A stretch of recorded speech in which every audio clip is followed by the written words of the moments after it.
சுவாச புரட்சி. இந்த சுவாச புரட்சிக்குள்ள தான் பெரிய ஒரு வேலையை நடத்துறதுக்கு ஒரு வாய்ப்பு உருவாக்கப்பட்டிருக்கு, உருவாக்கிட்டு இருக்கோம்.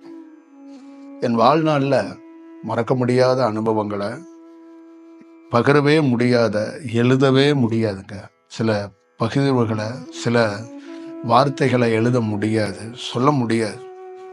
பிரபஞ்சத்துக்குள்ள எண்ணற்ற பேரதிசயத்தை நம்ம பார்த்துருக்குறோம். அதை இன்ன வரைக்கும் நான் நிறைய பதிவுகள் அதெல்லாம் பதிவு பண்ணாமல் வச்சிருக்கிறேன். அதெல்லாம் எனக்குள்ள ஒரு பொக்கிஷமாக உள்ள தேங்கி இருக்கு.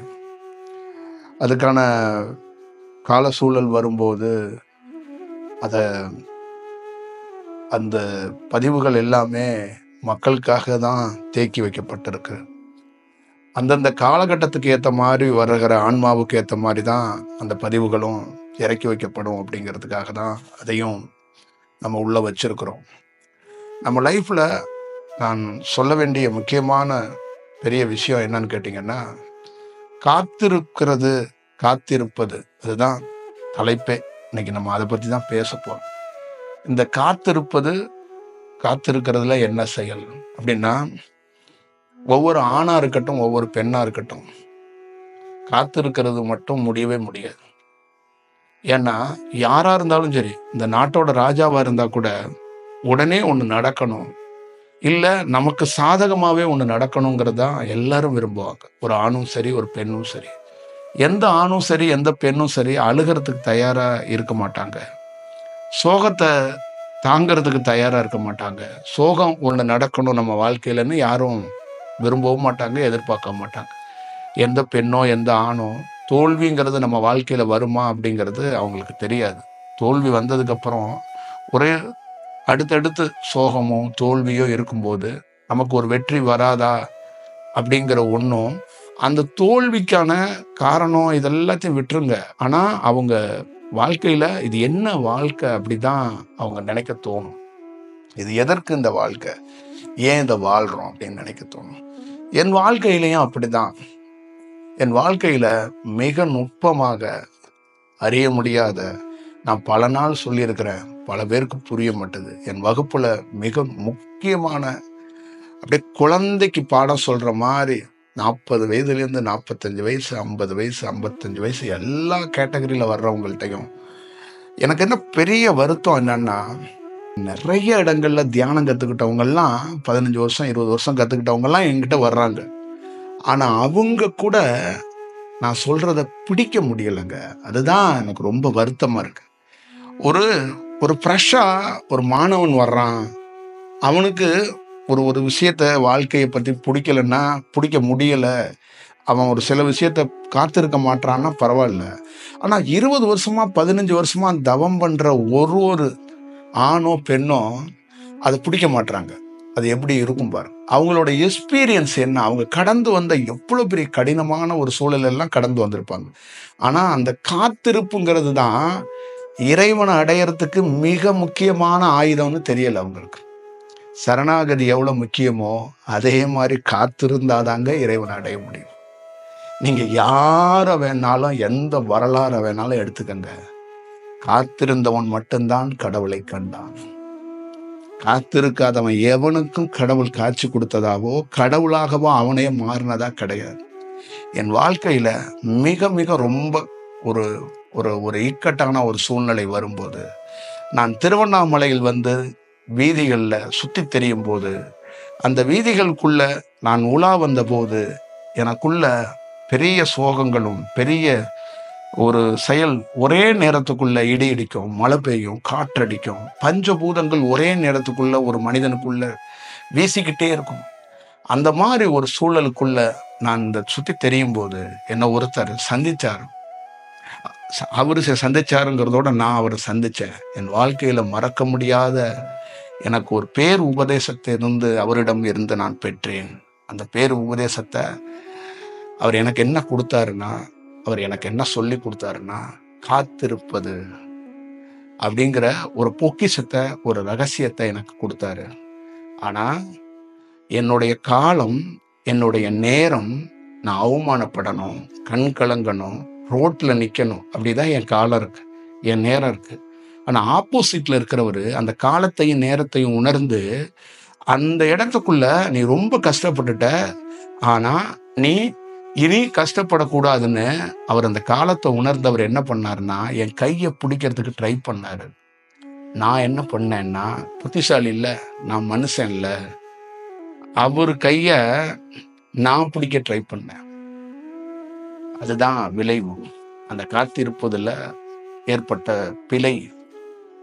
அப்ப அவரு என்னை வந்து கைய பிடிச்சு ட்ரை பண்ணி, வெயிட் பண்ண, எந்த வேலையுமே செய்யாத, காத்திரு, உனக்கான வேலை இப்ப கிடையாது, வெயிட் பண்ணு அப்படின்ட்டாரு.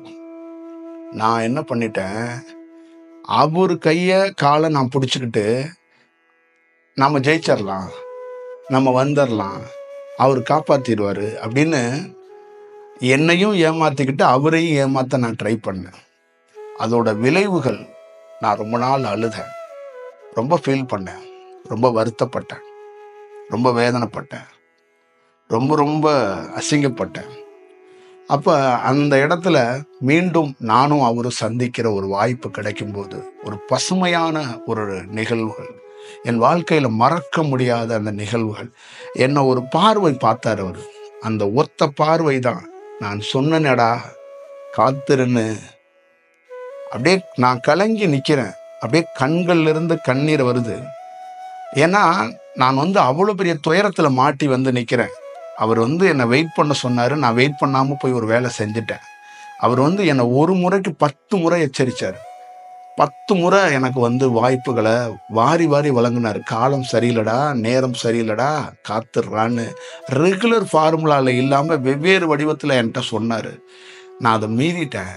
என்னன்னா, எனக்கு இவர் இருக்கிறாரு, அண்ணாமலையார் இருக்கிறாரு, அருணாச்சலம் இருக்கிறாரு, உண்ணாமலையார் இருக்காரு, இந்த ஊர்ல இருக்கிற சித்தர்கள் கடவுள்லாம் இருக்கிறான், என்னை காப்பாற்றுவான் அப்படின்னு எனக்குள்ளே நான் ஒரு நம்பிக்கையை வச்சுக்கிட்டு, ஒரு செயல் வடிவத்தை வச்சுக்கிட்டு, என்னையே நான் ஏமாத்த தொடங்கி, சித்தர்களையும் குருவுகளையும் எல்லாத்தையும் அவங்களையும் சேர்த்து ஏமாத்த தொடங்கி, ஒரு வேலையை செஞ்சு மொத்தமா ஒரு சீரழிந்து நான் கண்கலங்கி நின்ன போது 2 பேரும் சந்திச்சுக்கிட்டோம்.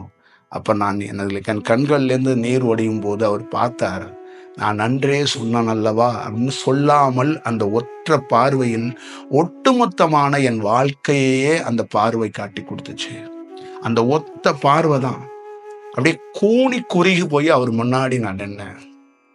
அந்த காத்திருப்புங்கிற அந்த பேரு ரகசியத்தை இவன் அறிய மாட்டான், இவனுக்கு ஒரு பெரிய பாடம் எடுக்கணும், அப்பதான் இவன்லாம் வந்து அதோடைய வழி என்னங்கிறத உணர்வான் அப்படிங்கிறது. அந்த இடம் என் வாழ்நாள்ல மறக்க முடியாத இடம்.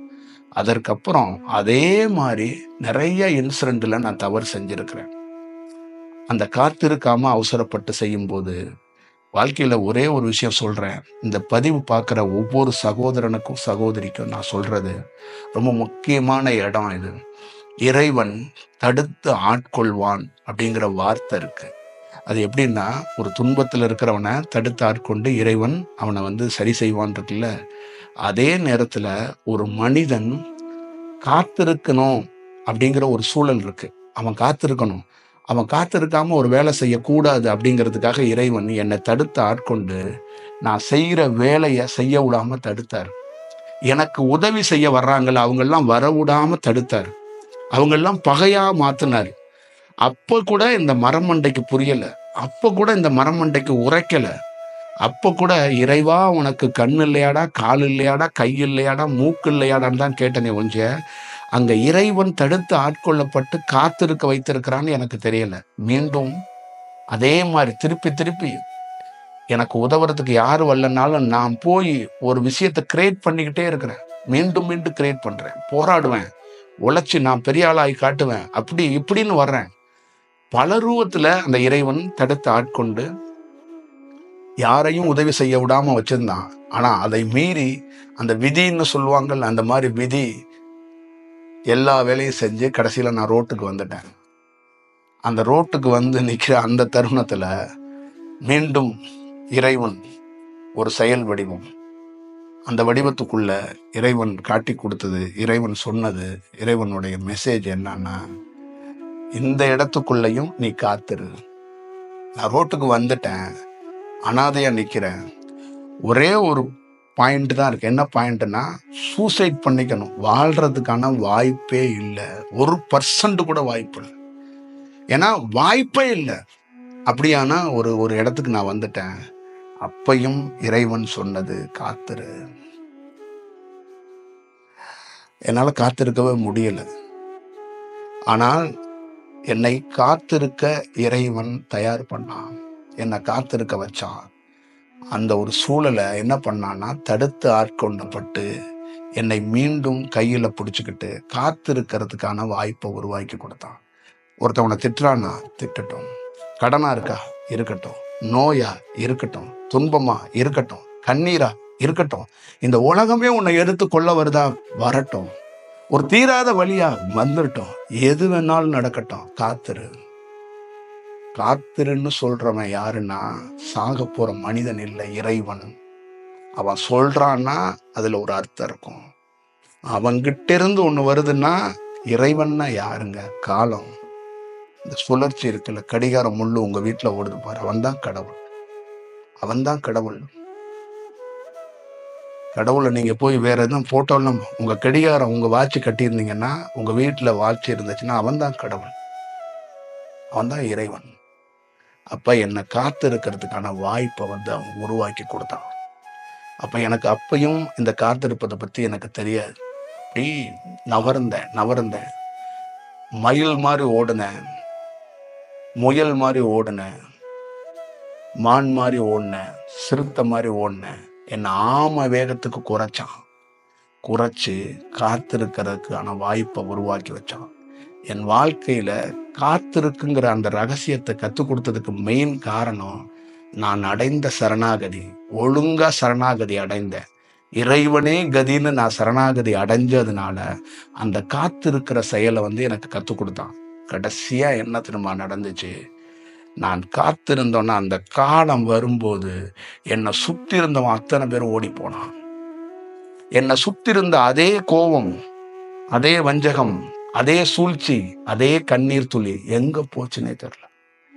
அதே பிரச்சனை, அதே கோபம், அதே வன்மம் எல்லாம் என்னாச்சுன்னே தெரியல. அப்படியே அதே மனிதர் தான் எனக்கு ஆப்போசிட்ல நின்று என்னை திட்டினவன் தான். என்னை திட்டுறதுக்கான வாய்ப்பு அவனுக்கு வழங்கப்படல. வழங்கப்பட்ட காலம் முடிவடைந்த உடனே அவன் திட்டுறதுக்கான வாய்ப்பு எதனால திட்டினானோ அதை சரி செய்யப்பட்டுச்சு. நான் சரி செய்யல, காலம் சரி செஞ்சிச்சு. எல்லாம் மாறி போச்சு. அப்ப அப்படியே நடந்தேன். அப்போ நான் ஒன்று கற்றுக்கொண்டேன். இந்த உலகத்தில் மிக நுட்பமானது 2 இறைவனை அடைவதற்கு. ஒன்று சரணாகதி, இன்னொன்று காத்திருப்பது. இந்த 2ஐயும் 99 விழுக்காடு எந்த மனிதர்களும் செய்வதில்லை. என்கிட்ட தவம் பழக வர்ற மாணவர்களும் செய்யறதில்லை.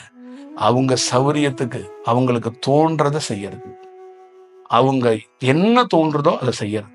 செஞ்சுட்டு ஐயா இருக்கிறாரு, குரு இருக்கிறாரு, சித்தர் இருக்கிறாரு, சாமி இருக்கிறாரு, பெருமாள் இருக்காருன்னு காலையில உட்காந்து அவங்க வீட்டு வாகத்துல பஜனை பாடுறது, இல்லைன்னா திருவாசகத்தை படிக்கிறது, இல்லைன்னா குரு மந்திரத்தை சொல்றது.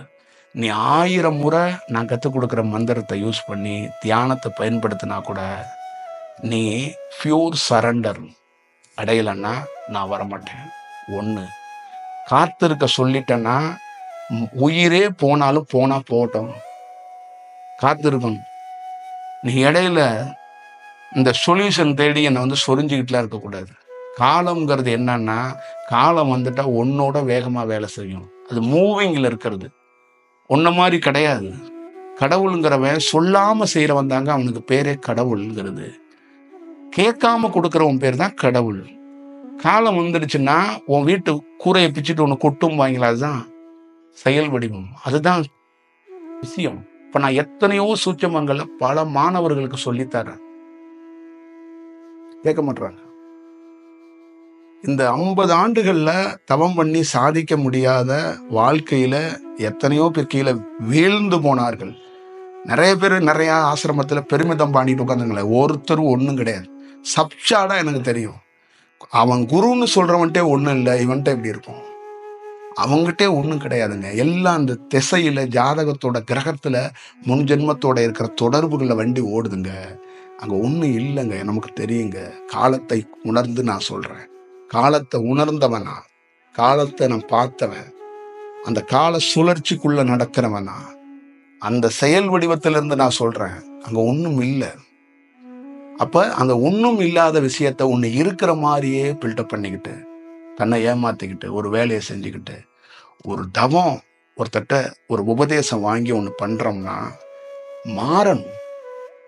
ஒரு திருடனை என்கிட்ட வர்றான், நான் மேலும் அவனை தலை சிறந்த திருடனை மாத்துவானா? சொல்லுங்க. அவன் என் தியானத்தை பண்ணுவான், என்னை கும்பிடுவான், போய் மீண்டும் திருடுவான். அவனுக்கு நான் ஆசீர்வாதம் பண்ணிக்கிட்டே உட்காருவானா? நீங்க வருவீங்க, தியானம் கத்துக்குவீங்க, பண்ணுவீங்க. வீட்டில் போய் உங்கள் கேரக்டரை எதையும் மாற்றிக்க மாட்டீங்க, உங்கள் சூழலை எதையும் மாற்றிக்க மாட்டீங்க. நீங்கள் பாட்டில் உங்கள் இஷ்டத்துக்கு நீங்கள் பாட்டில் வாழ்வீங்க. ஆனால் நாங்கள் உங்களுக்கு ஆசீர்வாதம் பண்ணிக்கிட்டே உட்காந்துருக்கணும். இது எப்படி? இதனால தான் எந்த மனிதனாலையும் ஜாதகத்துக்கு உட்பட்டு தான் அவன் வாழ்க்கையில் பலன் அடைஞ்சான ஒஞ்சிய தனிப்பட்ட முறையில் எந்த சித்தர்கள்ட்டையும் எந்த கடவுள்கிட்டையும் தான் அவன் பெரிய விஷயத்தை பெறலைங்க, பெரிய சாதனையை பெறலைங்க. அவன் உண்மையான அந்த ரகசியத்தை பேர அனுபவத்தை அவனால பெற முடியாம போனதுக்கு முக்கியமான காரணமே இதுதான். இந்த சூட்சமத்தை தெரிய மாட்டாங்க. நான் பல நாள் சொல்லியிருக்கிறேன், இது ஒரு பெரிய சூட்சமம்.